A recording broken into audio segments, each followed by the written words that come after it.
बिस्मिल्लाहिर्रहमानिर्रहीम। Dear students, मैं हूं परवेज़ अख्तर ऐवान अपने फेसबुक और YouTube channel learn English grammar के साथ। अगर आपने मेरे चैनल को सब्सक्राइब नहीं किया है तो यूट्यूब पर सब्सक्राइब करें और बेल आइकन ज़रूर दबाएं ताकि मेरी लेटेस्ट वीडियोस आप तक पहुंचती रहें और उनके नोटिफिकेशन भी आप तक पहुंचते रहें। तो आज का हमारा टॉपिक है रेसिप्रोकल प्रोनाउन। रेसिप्रोकल का सिनोनियम है म्यूचुअल, मतलब बाहमी। रेसिप्रोकल प्रोनाउन हम दो या दो से ज़्यादा अफराद के दरमियान में किसी काम को ज़ाहिर करने के लिए इस्तेमाल करते हैं और इसकी उर्दू में इसका नाम है ज़मीर बाहमी या बाहमी ज़मीर।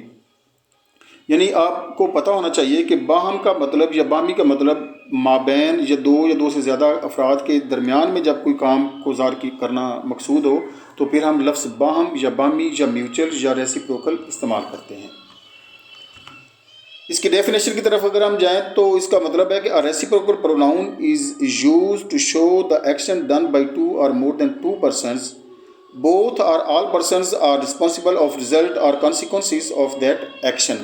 इस पर अगर आप गौर करें तो एक रेसिप्रोकल प्रोनाउन जो है वो दो या दो से ज़्यादा अफराद के दरमियान में होने वाले काम को ज़ाहिर करता है। और ये भी आप ज़हन में रखें कि जो भी काम है उसके रिजल्ट्स हैं, कॉन्सिक्वेंसेस हैं या उसके बेनिफिशरीज़ हैं वो सारे बराबर होते हैं। किसी एक पर उसका वो ज़्यादा बेनिफिशरी या ज़्यादा मुस्तफ़ीद नहीं हो सकता किसी दूसरे से, तो सारे बराबर के उसमें हिस्सेदार होते हैं। इसकी कुछ मज़ीद एक्सप्लेनेशन है कि it's always use to indicate that the action is done by two और मोर देन टू पर्सनस। ज़हन में रखें कि ये हमेशा जब दो या दो से ज़्यादा अफराद काम करने वाले होंगे, then we will use the reciprocal pronoun each other और one another. If the doer of the action is single और इंडिविजुअल, देन हम इसको इस्तेमाल नहीं करेंगे। ये इसकी कंडीशन ये है कि एक से ज़्यादा होने चाहिए। इंडिविजुअल के सेंटेंस में आप ईच अदर या वन अनदर यूज़ नहीं कर सकते हैं।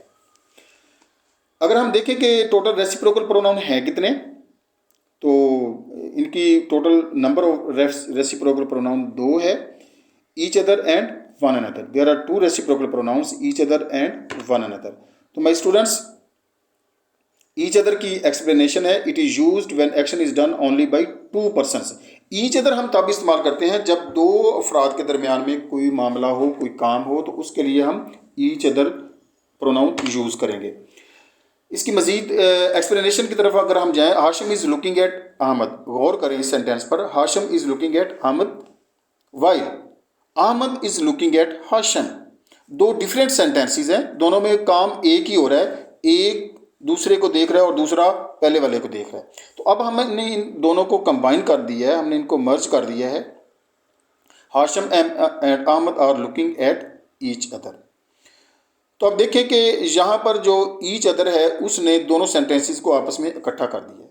तो यहाँ पर एक सवाल ये भी पैदा होता है कि ग्रामर में सच अ वर्ड कि जो लफ्ज़ इस्तेमाल होता है दो सेंटेंसेस, फ्रेजेस या वर्ड्स को आपस में मिलाने के लिए, वो तो कंजक्शन होता है। तो क्या ईच अदर कंजक्शन है? नहीं, ये कंजक्शन बिल्कुल भी नहीं है, ये प्रोनाउन है। और ये दो अफराद के दरमियान में जब काम को ज़ाहिर कर रहा है, जब ये दो अफराद के दरमियान में किसी एक्शन को डिफाइन कर रहा है, तो उसके लिए हम pronoun each other as reciprocal pronoun इस्तेमाल करेंगे। नेक्स्ट हमारे पास एग्जांपल है कि A is talking with B, B is talking with A. My students, आप ए और बी को आपस में रिप्लेस भी कर सकते हैं, आप इनको प्रोनाउन या नाउन के साथ चेंज भी कर सकते हैं। जैसे कि ऊपर पिछले सेंटेंस में आपने देखा है कि Hashim is looking at Ahmad and Ahmad is looking at Hashim. तो सेम है कि ए और बी जो है वो रिप्रेजेंट कर रहे हैं हाशिम और अहमद को। Both A and B are talking with each other. Sorry, मैं टॉकिंग को ज़रा लुकिंग पढ़ गया हूँ। तो both A and B are talking with each other. तो यहाँ पर भी हमने दोनों को कंबाइन कर दिया है by using each other reciprocal pronoun. इसकी सम मोर एग्जांपल्स हैं।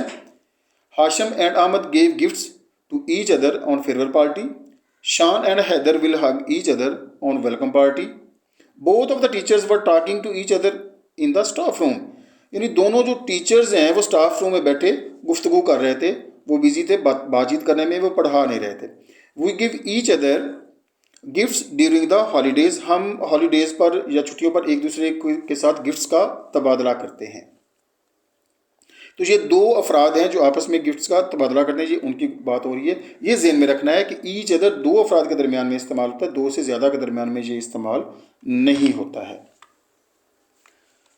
Next, reciprocal pronoun is one another. When we refer an action to more than two people we use one another. ये ज़हन में रखें कि ये दो से ज़्यादा अफराद जब आएंगे तो उसके लिए हम जो प्रोनाउन इस्तेमाल करेंगे वो होगा one and other.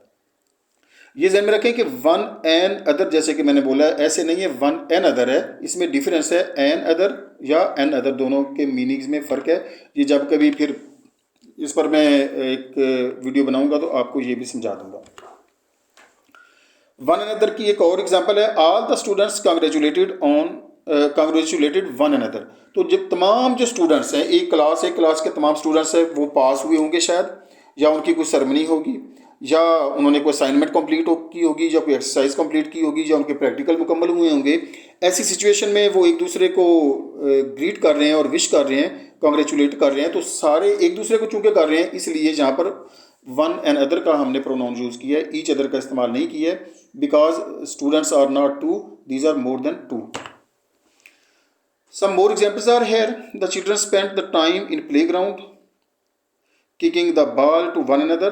The defendants blamed one another for the crime they were charged with. यहाँ पर चिल्ड्रन भी ज़्यादा हैं और डिफेंडेंट्स भी ज़्यादा हैं, और वो प्लेग्राउंड में बच्चे खेल रहे हैं और डिफेंडेंट एक दूसरे को ब्लेम कर रहे हैं। तो चूँकि ये दोनों सब्जेक्ट, दोनों फाइल दो से ज़्यादा हैं, इसलिए यहाँ पर वन अनदर हमने प्रोनाउन इस्तेमाल किया है, ईच अदर इस्तेमाल नहीं किया है। डियर स्टूडेंट्स, इस चीज़ को ज़हन में रखना चाहिए कि ईच अदर दो के लिए है और वन अनदर दो से ज़्यादा के लिए है। एक और चीज़ को अगर आप नोट करें कि सेंटेंस में दी जो आर्टिकल है ये बार बार इस्तेमाल हो रहा है, यहाँ पर भी, यहाँ पर भी और यहाँ पर भी, और नीचे डिफेंडेंट के साथ भी ये इस्तेमाल हुआ है और क्राइम के साथ भी ये इस्तेमाल हुआ है। अब ये क्वेश्चन किया जा सकता है कि सर आप बार बार आर्टिकल दी इस्तेमाल क्यों कर रहे हैं, जबकि ये बार बार इस्तेमाल करना गलत होता है और बेवजह आप इसको इस्तेमाल नहीं कर सकते हैं। ये डेफिनेट आर्टिकल है और ये डेफिनेट चीज़ों के लिए ही आता है। जहाँ पर मेरे पास इतना टाइम नहीं है कि अब इसकी वजाहत में मैं जाऊँ, ये इस पर भी एक वीडियो में बनाऊँगा। तो यहाँ पर एक मैं आपको बताता चलूँ कि चिल्ड्रन, टाइम और बॉल, ये तीनों स्पेसिफिक चीज़ें हैं, ये कॉमन चीज़ें नहीं है। स्पेसिफिक चिल्ड्रन है, एक स्पेसिफिक टाइम है, एक स्पेसिफिक चीज़ को वो किक कर रहे हैं, इसलिए जो डेफिनेट आर्टिकल है वो स्पेसिफिक चीज़ों के लिए ही इस्तेमाल किया जाता है। तो यहाँ पर ये आर्टिकल, डेफिनेट आर्टिकल दी इस्तेमाल मैं बार बार कर रहा हूँ। तो नीचे डिफेंडेंट भी स्पेसिफिक है और उनका जो क्राइम है जो उन पर चार्ज किया गया है वो भी स्पेसिफिक है, इसलिए यहाँ पर आर्टिकल, डेफिनेट आर्टिकल दी इस्तेमाल मैंने किया है। तो इसमें इस बारे में आपको कंफ्यूज होने की ज़रूरत बिल्कुल भी नहीं है। ये इस पर मैं फिर कभी वीडियो बना के आपके साथ इंशाल्लाह ज़रूर शेयर करूंगा कि डेफिनेट और इनडेफिनेट आर्टिकल क्या होते हैं और इनको किस तरह से इस्तेमाल किया जाता है। तो हमारे पास प्यारे बच्चों नेक्स्ट जो है वो उर्दू वर्जन है।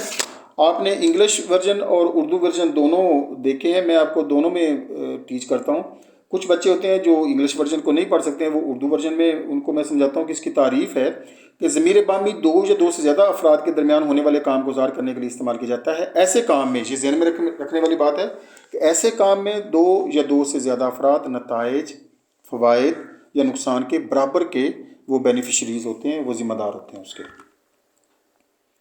और मज़ीद आपको समझने की ज़रूरत है कि ये दो से ज़्यादा अफराद के दरमियान में काम को ज़ाहिर करता है, किसी इंडिविजुअल के लिए या सिंगल पर्सन के लिए ये इस्तेमाल नहीं किया जाता है। इनकी टोटल तादाद दो है, ईच अदर और वन अनदर। और ईच अदर की अगर हम वजाहत करें तो दो अफराद के दरमियान में काम को ज़ाहिर करने के लिए हम ईच अदर इस्तेमाल करते हैं, जबकि दो से ज़्यादा अफराद के दरमियान में काम को ज़ाहिर करने के लिए हम वन एंड अदर इस्तेमाल करते हैं। पहले मैंने इंग्लिश में ये सेंटेंसेस आपको दिखाए हैं कि हाशिम अहमद को देख रहा है और अहमद हाशिम को देख रहा है। बेहतर होता कि ये यहाँ पर भी इंग्लिश में ही होते, क्योंकि बेसिकली हम सेंटेंसेस तो इंग्लिश के ही डील कर रहे हैं, लेकिन जहाँ उर्दू में आप को लिख के दे दिए हैं तो इंग्लिश की ट्रांसलेशन मैं आपको खुद करके दे दूंगा। हाशिम अहमद को देख रहा है, अहमद हाशिम को देख रहा है, दोनों एक दूसरे को देख रहे हैं। तो इनको जब हमने कंबाइन किया है तो हाशिम और अहमद एक दूसरे को देख रहे हैं, या आप यूँ भी कर सकते हैं कि हाशिम और अहमद दोनों एक दूसरे को देख रहे हैं। So Hashim is looking at Ahmed, Ahmed is looking at Hashim.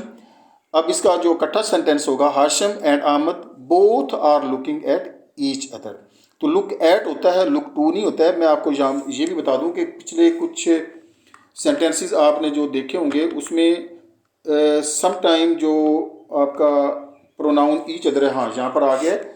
जो ईच अदर है यहाँ पर ये ऑब्जेक्ट के बाद इस्तेमाल हो रहा है, और यहाँ पर भी ईच अदर ऑब्जेक्ट के बाद इस्तेमाल हो रहा है, और यहाँ पर भी ये बाद में इस्तेमाल हो रहा है। लेकिन यहाँ इस सेंटेंस में, लास्ट सेंटेंस में आप देखेंगे कि ये वर्ब के बाद है, यहाँ पर नहीं है। तो यहाँ पर आपको देखना ये चाहिए कि ऊपर वाले में प्रेपोजिशन टू इस्तेमाल हो रही है। ये हमेशा टू प्रेपोजिशन नहीं आएगी, बल्कि वर्ब के मुताबिक आएगी। जो भी इडियम या फ्रेजल वर्ब होगा वो यहाँ पर लगेगा, तो अपने साथ में वो कैरी करेगा प्रेपोजिशन को भी। तो यहाँ पर टू नेसेसरी प्रेपोजिशन थी तो टू लगी। अगर लुक हो तो लुक के साथ हम एट लगाते हैं, टू नहीं लगाते हैं, तो वो गलत हो जाएगा। इसलिए हमने उस सेंटेंस स्पेसिफिक जो सेंटेंस हमने इस्तेमाल किया है उसमें हम एट इस्तेमाल कर रहे हैं कि वो एक दूसरे को देख रहे हैं, लुकिंग एट ईच अदर, ये वाले सेंटेंस है। अब नेक्स्ट हम चलते हैं ईच अदर की मजीद थोड़ी सी वजाहत है। A is talking with B, यहाँ पर देखिए कि विद आ गई है प्रेपोजिशन ये वाली, तो टू या एट नहीं आया, टॉक विद आया। तो चूँकि यहाँ पर नेसेसरी प्रेपोजिशन विद लगनी है, तो बताना आपको मकसूद ये है कि जब आप वर्ब के बाद रेसिप्रोकल प्रोनाउन इस्तेमाल करेंगे ईच अदर, तो वहाँ पर प्रेपोजिशन इस्तेमाल नहीं होगी। लेकिन जब आप ऑब्जेक्ट के बाद इस्तेमाल करेंगे तो वहाँ पर प्रेपोजिशन इस्तेमाल होगी। जो भी ज़रूरी हो, हस्ब ज़रूरत आप इस्तेमाल करेंगे। Both A and B are talking with each other. तो इस तरह से बेटा आप अगर नेक्स्ट सेंटेंस स्लाइड की तरफ हम चलें तो मज़ीद कुछ मिसालें हमारे पास ईच अदर की हैं। Hashim and Ahmad gave gifts to each other on the farewell party, उन्होंने फेयरवेल पार्टी को एक दूसरे को गिफ्ट शेयर किए, एक्सचेंज किए। Shan and Haider will hug each other on welcome party, जब वेलकम पार्टी इनकी आगे नेक्स्ट कॉलेज में होगी तो फर्स्ट ईयर में, तो ये दोनों एक दूसरे के गले मिलेंगे। दोबारा से यहाँ से अब फारग हो गए हैं तो दोबारा से एक दूसरे के गले मिलेंगे। Both of the teachers were talking to each other in the staff room and the last sentence is we give each other gifts during the holidays. दो स्टूडेंट्स हैं, दो अफराद हैं, वो आपस में एक दूसरे से को बता रहे हैं कि हम एक दूसरे को छुट्टियों के दौरान में गिफ्ट देते हैं। तो each other reciprocal pronoun is always used when the action is being done among two people, no more than two people. ये किसी इंडिविजुअल के लिए भी नहीं और दो से ज़्यादा के लिए भी नहीं। इसकी स्पेसिफिकेशन है कि ये दो के लिए ही इस्तेमाल किया जाता है। दो से ज़्यादा अफराद के दरमियान में होने वाले काम गुजार करने के लिए हम क्या इस्तेमाल करते हैं? One another. तो मैं पहले भी आपको बता चुका हूँ कि वन एन अदर आपने इस्तेमाल नहीं करना है, वन एन अदर इस्तेमाल करना है। तो ये दो से ज़्यादा अफराद के दरमियान में होने वाले काम को ज़ाहिर करने के लिए इस्तेमाल किया जाता है। इसकी एग्जांपल है all the students congratulated one another. जी, तो स्टूडेंट्स हैं जिन्होंने कोई एक उनकी सेरेमनी हुई होगी या वो पास हुए होंगे या कोई असाइनमेंट उन्होंने कंप्लीट किया सक्सेसफुली, तो उस सक्सेस की खुशी में एक दूसरे को वो ग्रीट कर रहे हैं, एक दूसरे को वो कॉन्ग्रेचुलेट कर रहे हैं, विश कर रहे हैं। तो इस चूँकि स्टूडेंट्स दो नहीं है, दो से ज़्यादा और आपस में एक दूसरे को वो कॉन्ग्रेचुलेट कर रहे हैं, इसलिए यहाँ पर रेसिप्रोकल प्रोनाउन वन अनदर इस्तेमाल किया गया है। इसकी कुछ मजीद मिसालें हैं। The children spend the time in play ground kicking the ball to one another. और नेक्स्ट सेंटेंस है बेटा the defendants blamed one another for the crime they were charged with. यहाँ पर आपने एक चीज़ को ज़हन में रखना है कि जहाँ आर्टिकल दी बार बार इस्तेमाल किया जा रहा है, यहाँ पर तो आर्टिकल दी बेटा स्पेसिफिक आर्टिकल है। और ये मैं पहले इसकी वजाहत कर चुका हूँ, इसको मज़ीद वजाहत करने की ज़रूरत नहीं है। तो चिल्ड्रन चूँकि ज़्यादा हैं और डिफेंडेंट्स भी ज़्यादा हैं, इसलिए वो एक दूसरे के ऊपर इल्ज़ाम लगा रहे हैं या वो एक दूसरे की तरफ बाल फेंक रहे हैं। तो जब दो होंगे तो हम ईच अदर इस्तेमाल करेंगे, और जब दो से ज़्यादा होंगे तो वन अनदर इस्तेमाल करेंगे। तो स्टूडेंट्स, आई होप कि आपको आज का मेरा लेक्चर ये पसंद आया होगा। मैं इसको समराइज़ करके देता हूँ कि रेसिप्रोकल का सिनोनियम होता है म्यूचुअल। रेसिप्रोकल प्रोनाउन का मतलब है ज़मीर बामी या बामी ज़मीर। ये दो या दो से ज़्यादा अफराद के दरमियान में काम को ज़ाहिर करने के लिए इस्तेमाल किए जाते हैं। इनकी टोटल तादाद दो है, ईच अदर और one another. Each other को हम इस्तेमाल करते हैं जब दो अफराद के दरमियान में मामला हो, और वन एंड अदर को इस्तेमाल करते हैं जब दो से ज़्यादा अफराद के दरमियान में मामला हो। ईच अदर जो रेसिप्रोकल प्रोनाउन है, इसको हम ऑब्जेक्ट के बाद भी इस्तेमाल कर सकते हैं और वर्ब के बाद भी इस्तेमाल कर सकते हैं। अगर हम इसको ऑब्जेक्ट के बाद इस्तेमाल करेंगे तो वहाँ पर हमें वर्ब के मुताबिक इडियम हो या फ्रेजल वर्ब हो, उसके मुताबिक प्रेपोजिशन इस्तेमाल करनी पड़ेगी, विद करनी पड़ेगी, टू करनी पड़ेगी, जैसे भी है ऐड करनी पड़ेगी। तो जो भी प्रेपोजिशन हम वहाँ पर सूट करती है वर्ब के लिहाज से, वो हम इस्तेमाल करेंगे। वाइल यूजिंग और placing just after the verb, हमें कोई ज़रूरत नहीं है वहाँ पर प्रेपोजिशन लगाने की, और अगर आप वहाँ पर प्रेपोजिशन लगाएंगे तो आपका सेंटेंस गलत तस्वर किया जाएगा। होप कि आपको मेरा ये लेक्चर पसंद आया होगा। अगर आपको इंग्लिश ग्रामर के मतलब किसी भी सवाल का जवाब हासिल करना है या कोई भी प्रॉब्लम है तो आप मेरे व्हाट्सएप नंबर 0301332426 पर व्हाट्सएप पर मैसेज कर सकते हैं, वॉइस मैसेज कर सकते हैं या कॉल भी कर सकते हैं। आपसे रिक्वेस्ट है कि मेरे चैनल को सब्सक्राइब करना और बेल आइकन को प्रेस करना बिल्कुल भी न भूलिएगा।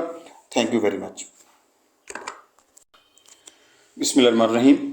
डियर स्टूडेंट्स, मैं हूं परवेज़ अख्तर ऐवान, अपने फेसबुक और यूट्यूब चैनल